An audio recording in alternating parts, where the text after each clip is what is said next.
All of them come up. Skills. You got some skills. I should put it on my resume. I am my skill. My greatest skill is starting 5 all devices. The devices. Well, hello everybody. Welcome to Monday Night Live. Yes, the best night of the week. Lovely Kate Simmons, Dean Nixon out of St. George, sunny St. George, Utah at TurningLeaf Health and Wellness.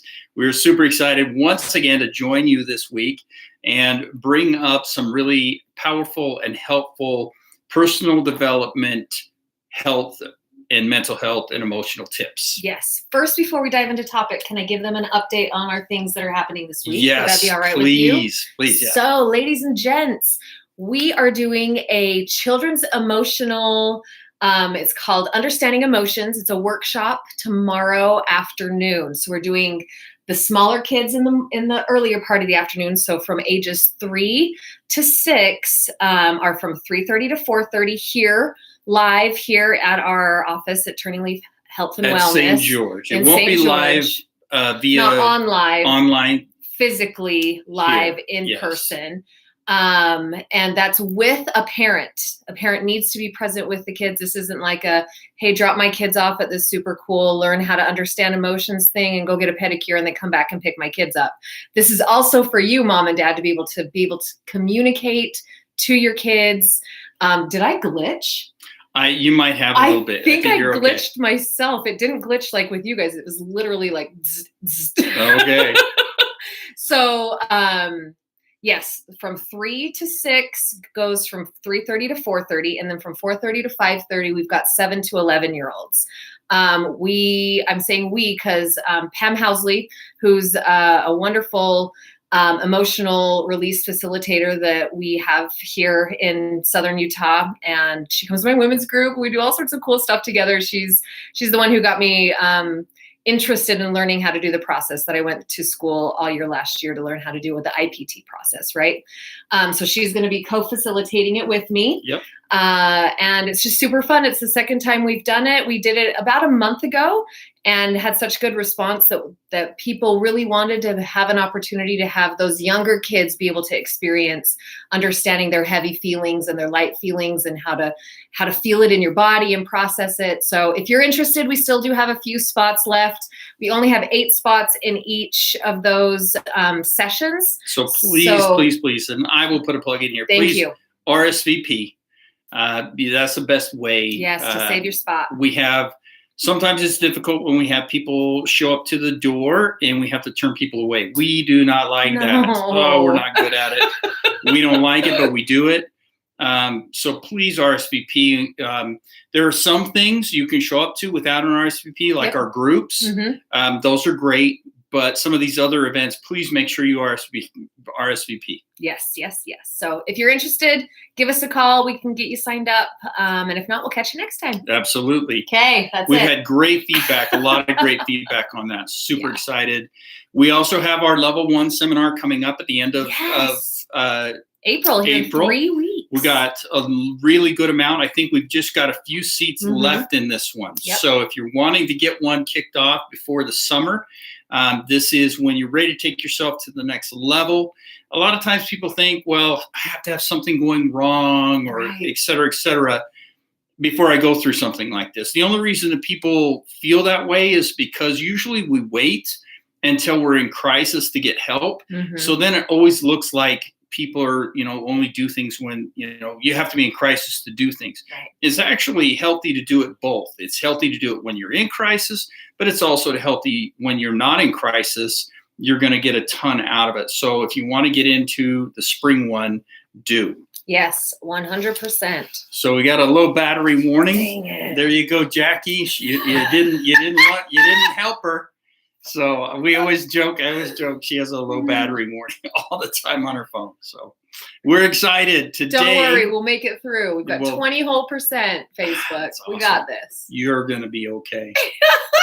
So today we're going to jump into a topic. This is one that I feel very, very strongly about. It's one that really is at the core of really destroying our self and our self-confidence, very corrosive. And it's one that has been such an important topic that people have written books about it. People have dedicated their lives to it. And so we're going to be talking about shame today. We know a lot of you out there who are, and maybe you aren't, those of you who aren't a Brene Brown fan yet, please get on the wagon. I love that you said that. Get on the wagon. Brene Brown she calls herself a shame researcher. Is that how she says it? Yeah. And which is, she says, always gets her a lot of different reactions when she's traveling on the plane with people, and she tells people what she does. But shame is so important that she has dedicated her life to it, as many of us have, and others out there, in really overcoming and moving through it. So there's a lot of things that we want to talk about shame today, but I wanted to introduce the topic and give you a chance to comment before I dive in. I find that I dive in a lot, and then I feel like I should give you a voice. Well, thank you. I really appreciate that, Dean. For me, like when we first got in, like, okay, we're going to talk about shame today. The first thing that always comes up for me whenever the topic of shame is brought up, and immediately where my mind goes, is how completely useless it is. That it literally does not serve a purpose for us in our life. It's something that we as humans have created for ourselves to just make our existence harder. Yep. Like that's what shame is, right? Guilt is different. There is healthy guilt. Guilt helps us. But shame really doesn't do anything for us. It doesn't serve a healthy purpose in our lives at all. And it is something that, shame is a part of human beings. It's a part of who we are. It is a part of the process that we've learned to participate in. However, it doesn't serve any healthy purpose, as you said. Now, guilt, there's unhealthy guilt and there's healthy guilt. Unhealthy guilt is the kind that impacts us in a negative way by resolving issues but not letting go of issues.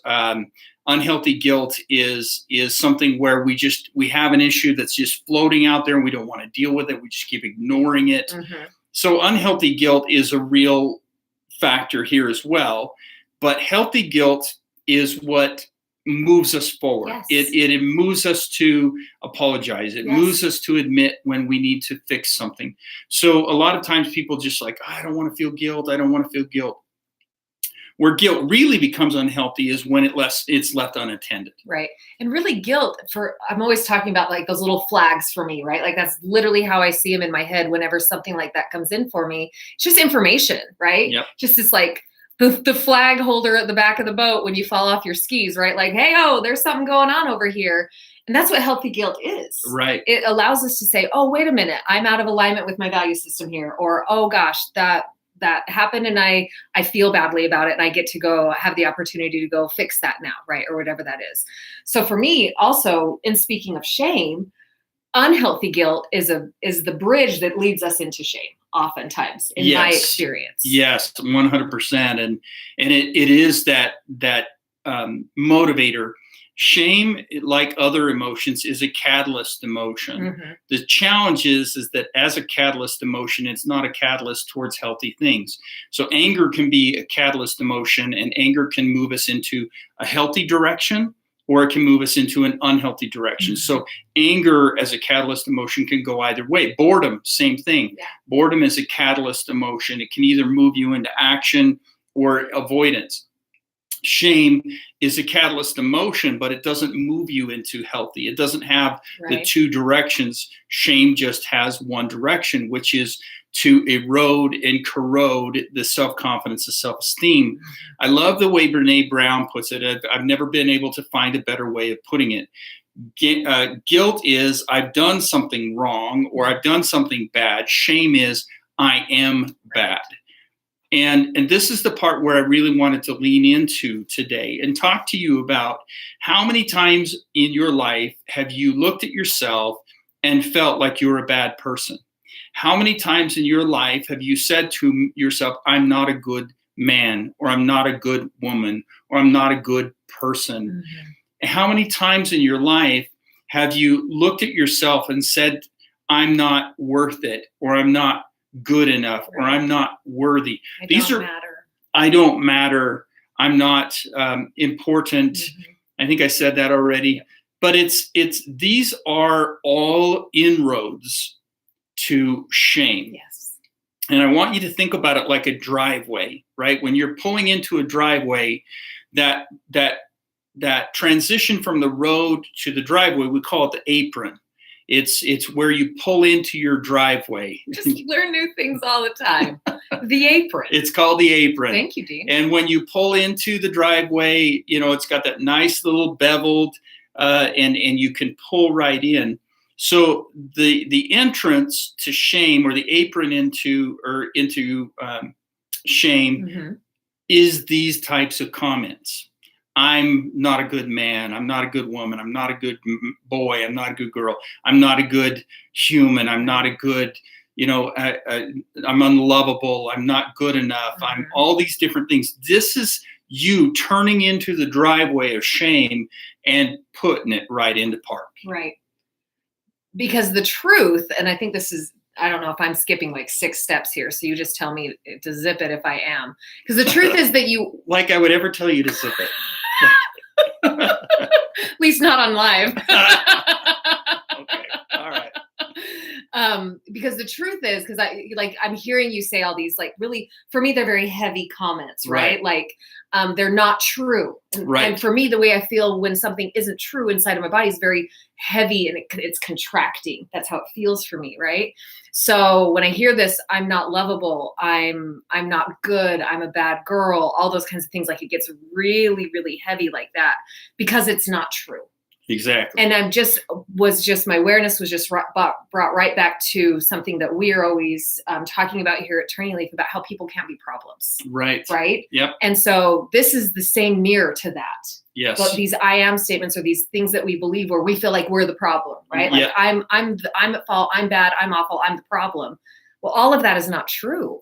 We maybe do behaviors, right? And we may have habits, or we may have had experiences that have made us feel like, oh, that wasn't very kind to do. That wasn't a very kind experience of me to do, but that doesn't make me unkind, right, and not good enough. Oh my gosh. Dean's computer battery's low. Jackie, Dean's computer battery's low. Battery just went low. 1 and 1. 1 and 1. You got me. Anyway, that was just kind of a cool aha that just went off in my head about that, as far as like, because I'm always in the solution mode, right? Like, okay, great, we're talking about shame, and I love flushing shame out and understanding it. But now I'm looking for, okay, great, how do we overcome this? Well, and that's the part I think we do have to step back. Right. And we do have to go back a step. And one of the pieces that we really have to pay attention to is we have to pay attention to the fact that what are we buying into? And a lot of times what that means when we're in a shame-based place is because we're fighting and we're buying into this right or wrong game in our heads.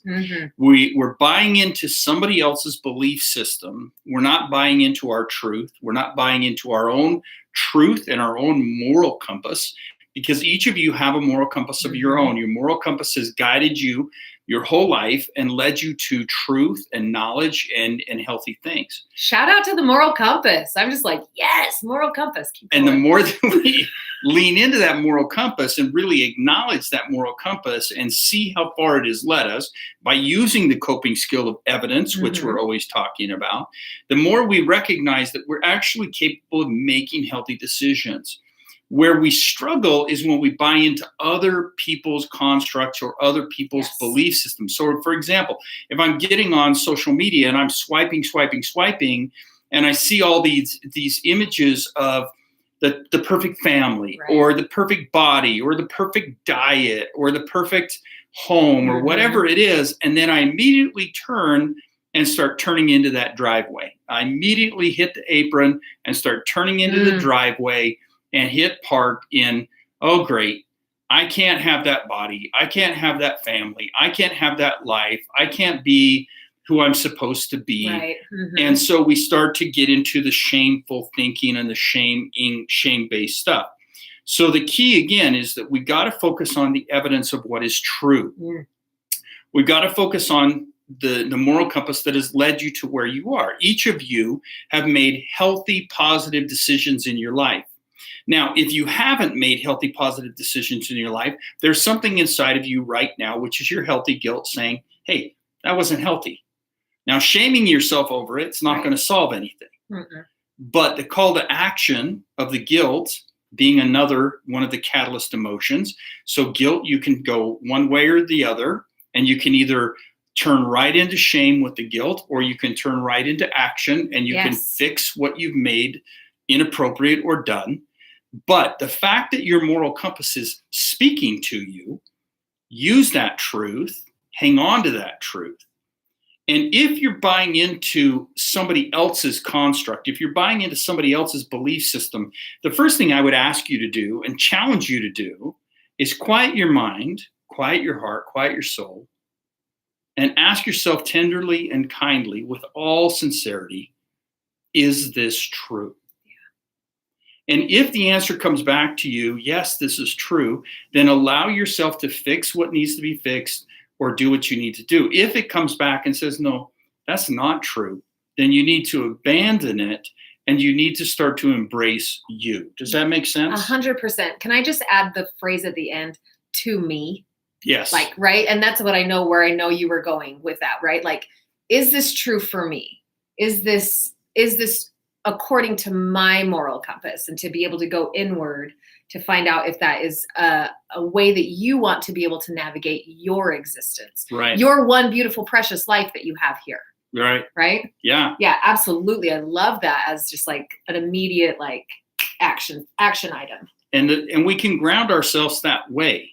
And that's the part, you know, it's been, and I hate to even admit it, it's been 31 years since I started working with human beings. So incredible. 31 long, beautiful, amazing years I've been watching and studying human beings. And the thing that I found is I've never once met a bad human. Yep. I've never once met a human being that is not a good person or worthy or lovable or amazing. I've never once met one. I've met a lot of people that are making poor choices. And I've met a lot of people that are making decisions that are hurting them or other people around them. But I've never yet met a person that is a, quote, bad person. And so if that's true, and this is my truth, then every single one of us out there have a moral compass that is guiding us. And to really have a reality check where you're tuning into your truth, you're grounding yourself within you, and you're not in some delusion and deceiving yourself. And that's the part that you have to be really tuning into. Self-deception can happen, and I've seen self-deception happen. But most of the time when self-deception happens, it comes with something called justifying. Oh, yeah. And that's how you know. If you feel like, oh, am I in self-deception? Are you justifying? Is there any form of justification? If there's justification in it, then odds are good you are in self-deception. Yeah. But if you're rooted in your truth, if you're sitting back and going, is this true? Yes or no? And that's the key, is you don't go into it and go, is it yes or no? It's you go into it is this true? And then you feel, and that's what I love, Kate, that you put it so true, is when you say shameful things like, I'm not a good, I'm not a good man, I would say. I'm not a good man. Does that feel heavy? Does that feel true? Or am I a healthy, growing man? That feels light. And you can even hear it in my voice as I say it. Tune into your truth. Use your discerning voice to guide you. It's critical that we do this to move past shame. Absolutely, absolutely. And not only critical, but so self-empowering, right? Yeah. Once again, not only we're going to look internally to find out for our own moral compass to see if it's something that we get to have the opportunity to go and fix or just let it go. And that letting go is like a whole nother Monday Night Live, right? Like letting go can be a very, I've been really working on my language. So I'm really trying hard to be very clear and articulate with my language and not just throw stuff out there. But letting go can often be a bit of a difficult road in the beginning when you're kind of learning how to do it. Yep. And so that can be a whole nother life sometime.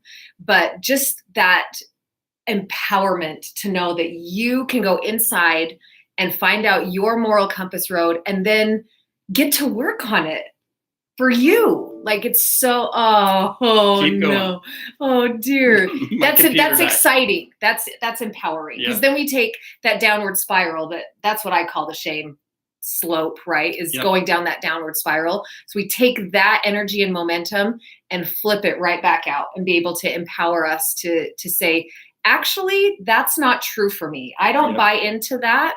That doesn't work for me. I'm a good person. Yeah. I'm a growing human being. I try harder every single day. And I love that you brought in, Dean, that piece in those I am statements, because sometimes we reach for like something like that is a little bit out of reach, that might feel too big or too far and that we don't really actually believe to be true, right? Because then it's also not true for you. Right. If it's too big and like, I love me is too hard for you to say and it's not true in your heart yet, then start where the truth is. Yep. Don't start anywhere in deception. That neither side of those things are healthy, right? Amen. Yep. To start exactly where you are with where your center of truth is. And if that is, I'm healing and I'm growing every single day and I'm learning to like me, perfect. Let's start there. Yep. But at least it's not, I hate me, I'm a bad person. Exactly. You know? Yep, exactly. Absolutely. And here we are, 21 minutes. We're over. And for those of you that may have just jumped over from my Facebook page, my computer died. There's my karma for teasing Kate Please for so much. Please don't feel any shame around that, Dean. Thank you all for tuning in. Thank you for liking and sharing our videos. Thank you for commenting and participating. Yes. You guys are awesome. We hope that you have an amazing. Well, Kate has one more thing. I just wanted you to reiterate your challenge, if you can remember what you said on it, because it was good. Yeah, the challenge that I give you is really simple. I just want you to really look at whatever you may be feeling guilt about, and really rooting in and let go of the fear, let go of, quiet the heart, quiet the mind, quiet the soul, and just ask yourself, is this true? Yes. And if the answer is yes, and then you need to correct it and fix it. If the answer is no, then let it go. Yes. And I think that's a really big, important thing. If you're curious whether you're in self-deception, then ask yourself, am I justifying? Mm-hmm. If you're justifying, then odds are good that you're probably in self-deception. If you're confused and not quite sure, then reach out to one of us and we will walk you through it. Help you get some clarity. So thank you once again. Thank you. Thank you for doing that. We love you. We love you. Take it to the water cooler and your dinner tables. Mwah. Have a wonderful week. We will see you next Monday Night Live. Oh, we didn't smile.